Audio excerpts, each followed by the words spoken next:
வணக்கம். கடந்த ஆண்டு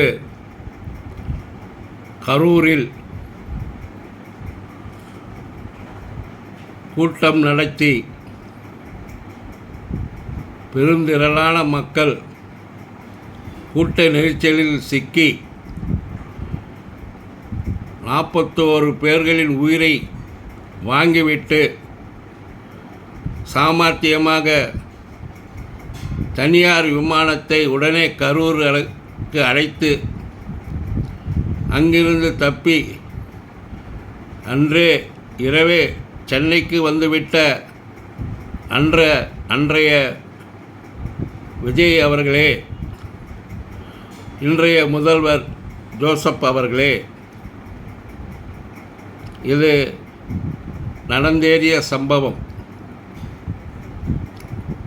இதற்கு சிபிஐ விசாரணை மற்றும் உள்துறை விசாரணை எல்லாம் நடந்து கொண்டிருக்கிற நிலையில் நான் கழகத்திற்கு, திராவிட முன்னேற்ற கழகத்திற்கு என் தாழ்மையான கருத்தை கூற விரும்புகின்றேன். வெளிப்படையாக 41 பேர் கொன்றதற்கு யார் காரணம் என்றால் உலகத்துக்கே தெரியும், இந்தியாவிற்கே தெரியும், தமிழகத்திற்கே தெரியும், கரூர் மக்களுக்கே தெரியும். அதற்கு காரணம் இன்றைய ஜோசப் விஜய் தான். இதை நான் சொல்லவில்லை, மக்கள் சொல்கிறார்கள். ஆகையால் 2 தினங்களில் கரூருக்கு வர இருக்கும்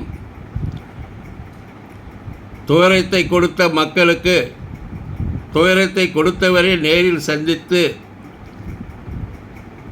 பேச இருக்கும் செயல்பாடுகள் முற்றிலும் குற்றவியல் சட்டத்துக்கு எதிரானது. ஆகையால் எந்த கோர்ட் இதற்கு சரியான பதில் தராவிட்டாலும் ஒரே மன்றம், நீதிமன்றங்கள் இல்லை. நீதிமன்றம் என்பது, நீதி என்பது காலத்தின் சூழ்நிலையில் கருத்தில் கொண்டு வளைந்து போவது. நெசசிட்டி நீட்ஸ் நோ லா என்பதை கருத்தில் கொண்டு திராவிட முன்னேற்ற கழகமும் அதன் தோழமை கட்சிகளும் சேர்ந்து அன்று இவருடைய வருகைக்கு எதிராக ஒரு மாபெரும் கருப்பு கொடி ஆர்ப்பாட்டம் நடத்த வேண்டும். அதற்கு மக்கள் மன்றம் தயாராக இருக்கிறது.